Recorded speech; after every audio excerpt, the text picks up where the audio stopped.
உருகி உருகி உருகி இறைவனை பாடியவர் மாணிக்க வாசகர். அவர் சொல்லுகிறார், இந்த உலகத்தில் எனக்கும் இவருக்கும் நிகரானவர்கள் யாருமே இல்லை. ஒருத்தரை குறிப்பிடுகிறார், எனக்கும் இவருக்கும் நிகரானவர்கள் யாருமே இல்லை. எதுல? இறைவன் மீது அன்பு வைப்பதில் அவருக்கு நிகரானவர்கள் யாரும் இல்லை. இல்லாதவர்களிலே எனக்கு நிகரானவர்கள் யாரும் இல்லை சொல்றார். அப்படி என்னங்க அன்பு வச்சிருக்கிறார்? கண்ணப்பன் ஒப்பதோர் அன்பின்மை கண்டபில் என்னப்பன் என்னொப்பில் என்னையும் ஆட்கொண்டருள் வண்ணப்பணித்து என்னை வா என்ற மான்கருணை சுண்ணப்பொன் ஈசற்கே செஞ்சூதாய் கோத்தும்பி. வண்ட பார்த்து சொல்றார், வண்டே, இறைவன் மீது அன்பு உள்ளவர்களிலே கண்ணப்பருக்கு நிகர் இல்லை, அன்பு இல்லாதவர்களிலே எனக்கு நிகர் இல்லைங்கிறார். யாருக்கு? மாணிக்க வாசகருக்கு அன்பு இல்லையா? ஏன்? இவர் அன்பை ஒப்பிட்ட பிறகு நான் செய்வதெல்லாம் அன்புன்னு இறைவன் எப்படி ஏற்றுக்கொள்வார்? அப்படிப்பட்டவன் நான்கிறார். பட்டினத்தார் அதை விட ஒரு படி மேல போய் சொல்றார், கண்ணப்பன் ஒப்பதோர் அன்பின்மை கண்டபில் என்னப்பன் என்னொப்பில் என்னையும் ஆட்கொண்டருள். அவரை ஆட்கொண்டருளிய பெருமான், இவருக்கு அருள் செய்த பெருமான், எனக்கு எப்படி அருள் செய்யணும்?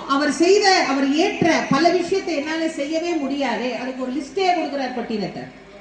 வாழால் மகவு அறிந்து ஊட்ட வல்லே நல்ல, மாது சொன்ன சூழால் இளமை துறக்க வல்லே நல்ல, நாளாரில் கண்ணகழ்ந்து அப்ப வல்லே நல்ல, இனி சென்று நான் ஆளாவது எப்படியோ திருக்காலத்தி அப்பருக்கேன்னு கேட்டார். காலத்தி அப்பனுக்கு நான் ஆட்கொள்ள வேண்டும் என்று சொன்னால் என்னால் இந்த விஷயத்தெல்லாம் செய்யவே முடியாது. அதுல முக்கியமா குறிப்பிடுகிறார், நாள் ஆறில் கண்ணகழ்ந்த அப்ப வல்லே நல்ல. 6 நாள் பக்தி செய்து இறைவனின் அடியாராய் ஒருவனால் ஆக முடியுமா என்று கேட்டால் முடியாது. எனக்கு அந்த தகுதி இல்லைன்னு சொல்ற. 6 நாள் பக்தி பண்ணா போதுமா அப்படின்னு நீங்க நினைக்கலாம். பக்தி அப்படி பண்ணணும், நாங்க பண்ற மாதிரி பண்ணக்கூடாது. நாங்க என்னம்மா அப்படியாமா பக்தி பண்றோம்? இப்ப இந்த சாமி கும்பிடுவோம், அப்புறமா கொஞ்ச நாள் கழிச்சு அந்த ஊர்ல ஒரு சாமி இருக்குன்னா கும்பிட்டா சீக்கிரம் எல்லாம் நடந்துருமா, அங்க போ. அப்புறம் அடுத்த ஊர்ல ஒரு சாமி இருக்குன்னா 48 நாள் தான், உடனே ரிசல்ட் தெரிஞ்சிடும், அங்க போ. அப்புறம் அதுவும் சரியா வரல, அடுத்த ஸ்டேட்ல ஒரு சாமி இருக்குதான், வெறும் 12 நாள் கும்பிட்டா போதுமா, 11ஆவது நாளே சக்சஸ் ஆயிடுமா, பக்கத்து வீட்டுக்காரி அங்க போய் தான் எல்லாம் நடக்குது, அங்கேயும் போ. இந்த கடைசி வரைக்கும் இவர் தருவார், அவர் தருவார், அவர் தருவார், இவர் தருவார்னு இப்படி கையேந்தி நிற்போமே தவிர ஒருத்தர் தருவார்னு அவரை இருக்க பிடிச்சு வாங்குற பக்தி உறுதியான நிலையான பக்தியாக இல்லை. அது உண்மையிலேயே எனக்கு ரொம்ப வருத்தமா இருக்கு. நான் நிறைய அடியார்கள்ட்ட பேசுற போது என்னுடைய உரையில நான் பல காலமா நான் ஒரு விஷயம் சொல்றேன்.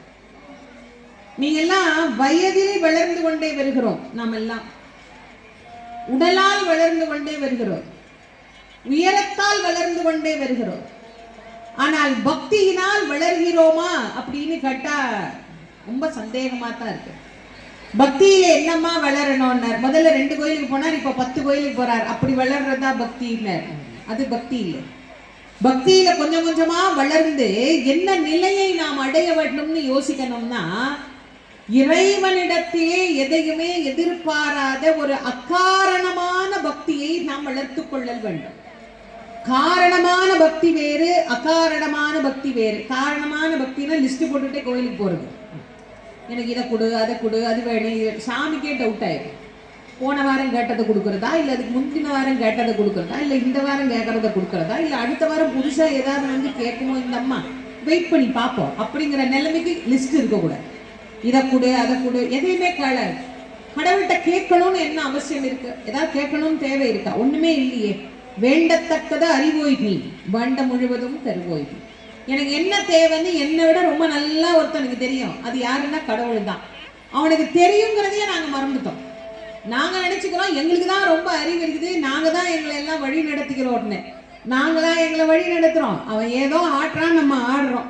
அது அவன் ஆட்டுற மாதிரி ஆடிக்கிட்டா போதும். ஓவரா ஆடணும்னு வச்சுக்கோங்க, அவ்வளவுதான். அவனுக்கு ஒரு சுவிட்ச் வச்சிருக்கான், ஆஃப் பண்ணிட்டு போயிட்டே இருப்பான். நாம தான் நினைச்சுக்கிறோம் எல்லாம் நாமளே நாமளே நாமளே. அவன் ஆட்டம்படி ஆடினாலே போதும். அக்காரணமான எந்த வேண்டுதலும் இல்லை. எந்த தெய்வமா அந்த ஒரு தெய்வத்திடம் இருக உண்மையா சரணாகதி அடைந்து அவனை இருக்க நினைத்து பற்றினால் அந்த தெய்வமே நமக்கு எல்லாம் தரும்.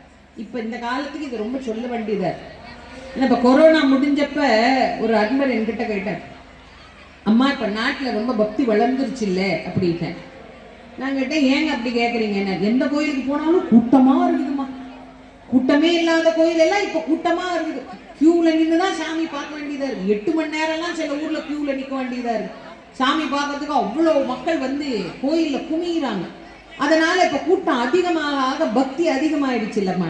நான் சொன்னேன், பக்தி அதிகமாச்சான்னு எனக்கு தெரியாது, ஆனா நாட்டுல பயபக்தி ரொம்ப அதிகமாயிடுச்சு. அது என்னமா பயபக்தின்னு? இல்ல கும்பிடலன்னா கடவுள் கொரோனா மாதிரி எதையாவது ஒண்ணு கொடுத்துருவாரோ என்னமோன்னு பயந்துக்கிட்டு பல பேர் கும்பிட்டு வச்சுக்கோன்னே சாமி கும்பிடுறாங்க. பக்தியை 2ஆ பிரிச்சிடலாம், கோமு கோப்பி. கொரோனாவுக்கு முன், கொரோனாவுக்கு பின். சும்மா கும்பிட்டு வச்சுக்கோ, இந்த சாமி கும்பிடுவோம், இந்த சாமி சும்மா கும்பிட்டு வச்சுக்கோ, அந்த சாமி அதையும் கும்பிடுவோம், அந்த சாமி திடீர்னு இந்த சாமி ட்ரெண்டிங் ஆனாலும் ஆயிடும். இப்பெல்லாம் அப்படித்தானே இருக்கு. கொரோனா முடிஞ்சப்பதான் வாராகின்னு ஒரு கடவுள் இருக்கிறதே நாட்டுல பல பேருக்கு தெரியும். அதுக்கு முன்னாடி யாருக்கா தெரியுமா? தெரியாது. நம்ம ஊர்ல சப்தமாதர்கள்னு ஒரு கோயில் இருக்கும். அதுல ஒருத்தரும் போய் திரும்பியும் பார்க்க மாட்டாங்க. ஏதோ விவசாயத்துக்கு போறவங்க அந்த சாமியை கும்பிட்டு போவாங்க. அப்படி ஒரு பழக்கம் இருந்தது ஒரு காலத்துல. அதுல ஒண்ணுதான் வாராகி. அது எத்தனை பேருக்கு தெரியும்னே தெரியாது. நான் நிறைய பேருக்கு சொல்லுவேன். அப்ப சொல்லும் போது அவங்க அந்த தனியா ஏதாவது கோயில் இருக்கான்னு கேட்டா எனக்கு சொல்றதுக்கே ரொம்ப கோயில் கிடையாது. தஞ்சாவூர்ல இருக்கு, அப்புறம் நம்ம காஞ்சிபுரம் பக்கத்துல பன்னூர்னு ஒரு ஊர் இருக்கு, அங்க இருக்கு. அந்த ஊருக்கு கோயிலுக்கு கும்பாபிஷேகத்துக்கே ஒரு 15-16 வருஷத்துக்கு முன்னாடி என்னை வந்து கூப்பிடும் போது அங்க வந்த ஒரு பெரியவர் சொன்னாரு, அம்மா அந்த வாராகின்னு ஒரு சாமி எதுக்கு கும்பிடுறதுன்னே மக்களுக்கு தெரியல, எங்க ஊரும் ஜனங்களுக்கே தெரியல, பண்ணி மூஞ்சி சாமியா இருக்குதே, இந்த சாமியை கும்பிட்டா என்ன கிடைக்கும்னு கேட்கறாங்க, கொஞ்சம் தயவு பண்ணி அதை கொஞ்சம் விளக்கப்படுத்தி சொற்பொழிவு பண்ணுங்கம்மான்னு என்ன அந்த ஊருக்கு கூப்பிட்டு போனாங்க. நான் சொல்றது ஒரு 17 வருஷத்துக்கு முன்னாடி. நீங்க அப்ப யோசிச்சு பாருங்க. அப்ப நான் போய் அந்த ஊர்ல வாராகியை பத்தி பேசினேன். அப்ப யாருக்குமே தெரியாது. இந்த கொரோனா முடிஞ்சோடனே பூதாகாரமா வாராகி கிளம்பி வெளியே வந்தேன். யாரை பார்த்தாலும் வாராகி வாராகி வாராகி, வாராகியில அதை வாங்கி வை, வாராகியில இதை வாங்கி வை. அப்படியே முருகர் மயில் மேல பறந்து வந்து, அம்மா நீ ரொம்ப பறந்து போயிட்ட, கொஞ்ச நாள் ரெஸ்ட் எடுமான அம்மா அப்படி உட்கார வச்சுட்டு இப்ப முருகர் ட்ரெண்டிங் கடவுள். எதை திறந்தாலும் முருகர் தான், எங்க போனாலும் முருகர் தான். இதை திரும்பினா இங்க முருகர், அங்க போனா அங்க முருகர், அங்க போனா அங்க முருகர். சும்மா இருக்கிறவங்க எல்லாம் ஆளுக்கு ஒரு வேலை வாங்கி வச்சுக்கிறாங்க. நான் முருகரை கும்பிடுறேங்க, கும்பிடு. இல்ல ஒரு அம்மா சொல்லுது, முருகர் தானே இப்ப நம்மளை காப்பாத்துறதுக்கு வந்திருக்கிற கடவுள்னு. எங்க இருந்துமா வந்தார்? இப்பதானங்க வந்தாரு. நான் சொன்னேன், இப்பதான் வந்தாரு. யுகம் தொடங்கிய காலத்தில் முதலில் தோன்றியது கந்த புராணம். கலியுகம் இப்போ கடைசியில வந்து நிக்கிறோம். முதல் யுகத்தில் வந்த கடவுளை கண்டுபிடிக்கிறதுக்கே இப்ப நமக்கு இவ்வளவு காலம் ஆயிருக்கு. எனக்கு எவ்வளவு கோபம் வரும் நீங்க யோசிச்சு பாருங்க. என் குருநாதர் வள்ளல் வாரியார் சுவாமி அவர்கள் கிராமமா போய் முருகா முருகா முருகா முருகான்னு முருக வழிபாட்டை சொன்னார். அவங்க அப்பா மல்லையப்பதாச பாகவதர், அவர் ஊரா போய் அவர் முருகனை கும்பிடு திருப்புகழப்படி. அவங்க குருநாதர் திருப்புகழையர்னு பேர். அவரு கிராமமா போய் திருப்புகழப்படி முருகனை கும்பிடுனார். அப்பெல்லாம் தெரியாத முருகன் இப்ப இன்ஸ்டாகிராம்ல வந்ததுக்கு அப்புறம் தான் முருகரையே பல பேருக்கு தெரியுது. இப்ப முருகர் தானே நம்மளை காப்பாற்றுவார். அடுத்து யார் ட்ரெண்டிங் கடவுளாக போறாருன்னு தெரியல.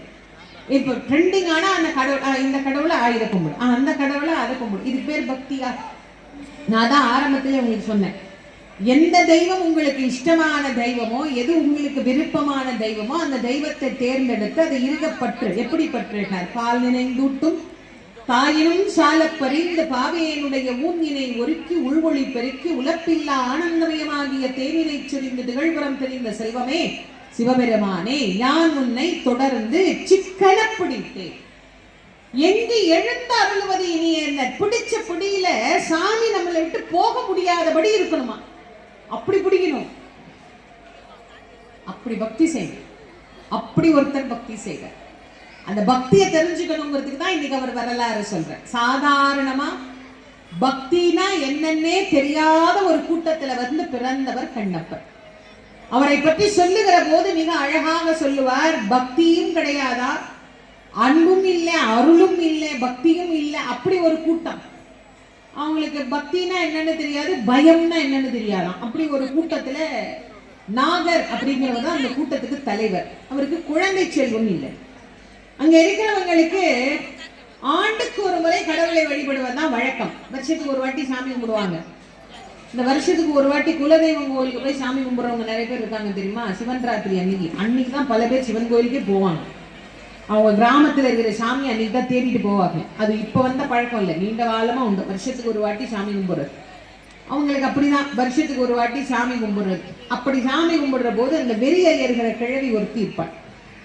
குழந்தை இல்லைன்னு இவர் கவலைப்பட்டதை அறிஞ்சு அவள் வெறி அறியர்ந்து சொன்னாள், அடுத்த ஆண்டு உனக்கு அழகே பிம்பமாக ஒரு ஆண் குழந்தை பிறக்கும், 16 ஆண்டுகள் உனக்கு உதவுவான், அதன் பின் அவன் உனக்கு உதவ மாட்டான் என்று சொல்லி மறைந்தார். அவருக்கு ரொம்ப மகிழ்ச்சி, ஒரு குழந்தை பிறக்க போகுதே அப்படின்னு ரொம்ப சந்தோஷப்பட்டார். சொன்னது மாதிரியே அவர் மனைவி மணிவயிறு வாய்த்தார். நாளும் கோளும் நன்னிலையில் இருக்கிற போது நல்ல அழகா கண்ணங்கரேர்னு ஒரு ஆம்பளை பிள்ளை.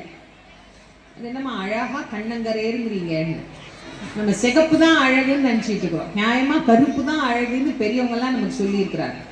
கிராமத்தில் கூட ஒரு பழமொழி சொல்லுவாங்க, கருப்புக்கு நகை போட்டு கண்ணால பாரு, சிகப்புக்கு நகை போட்டு தெரிஞ்சா சரி. இப்ப நகை கருப்புக்கும் கிடையாது சிகப்புக்கும் கிடையாது, அது வாங்குற நிலைமையிலும் இல்லை. வேணா இனிமே பிள்ளைக்கு தங்கம்னு பேர் வச்சுக்கலாம். பொம்பளை பிள்ளை பெற்றவங்க எல்லாம் தங்கம் அப்படின்னு பேர் வச்சு சந்தோஷப்பட்டுக்கோங்க, அவ்வளவுதான் பண்ணிக்கலாம். அது விற்கிற விலைக்கு அதை போய் ஏன் வாங்கிட்டு, அது வாட்டுக்கு வித்துட்டு போது நம்ம வாட்டுக்கு பேசாம இருக்கலான்ற முடிவுக்கு வந்தாச்சு. அப்போ கருப்பா இருக்கிறது தான் அந்த நாட்டினுடைய நிறமாமா. ஒரு நல்ல கண்ணம் கரேர்னு வந்தாராம். இந்த குழந்தைய கொண்டு வந்தா அப்பா கையில கொடுத்தாங்க. நாகன் அந்த குழந்தைய அப்படி கையில வாங்கின உடனே அது தின்னன் இருந்துதான், அதனால குழந்தைக்கு தின்னன் அப்படின்னு பேர் வச்சுட்டார். எவ்வளோ சுலபமா பேர் சூட்டு விழா முடிஞ்சிருச்சு பார்த்தீங்களா. இப்போ சில பேர் குழந்தை பிறந்த உடனே அதுக்கு 16, அப்புறம் அதுக்கு 30, அப்புறம் அதுக்கு பெயர் சூட்டு விழா. அந்த பெயர் சூட்டு விழாவில் வந்து நீ என்ன கூப்பிடல, ஒன்றை கூப்பிடல, மாமனை கூப்பிடல, மச்சனனை கூப்பிடல, அக்காளை கூப்பிடல, அக்காளோட மாமியாரை கூப்பிடல, இதெல்லாம் பிரச்சனை. அப்புறம் அங்கே போனால் எல்லாம் உட்கார வச்சு ஆன்னு இப்படி வேடிக்கை பார்த்துக்கிட்டே இருக்கணும். அது பேர் எங்கே இருந்தாவது பறந்து வரும். இல்லை திடீர்னு ஒரு அட்டையிலேருந்து எதையாவது தொங்க விட்டு அதை உருவி விட்டு அது கொட்டிக்கிட்டே இருக்கும். ஒன்று ஒன்றா அது உட்காந்து பார்த்துக்கிட்டே இருக்கணும், என்ன பேர் வருகிறார். அந்த பேரை வைக்கிறதுக்கு வேற ரொம்ப கஷ்டப்படணும். அதுக்கு நியூமராலஜி, அஸ்ட்ராலஜி, அதுக்கு 4 எழுத்து தான் கொடுப்பாங்க. அந்த 4 எழுத்தை பார்த்து கா, கூ, கி, ரே, அதில் ஒரு பேரவை. அப்புறம் அது எழுதுனா அதில் நியூமராலஜி செட் ஆகலை. அப்புறம் அவர் போட 2 ஏ போடு, 2 ஐ போடு, 2 கே போடு,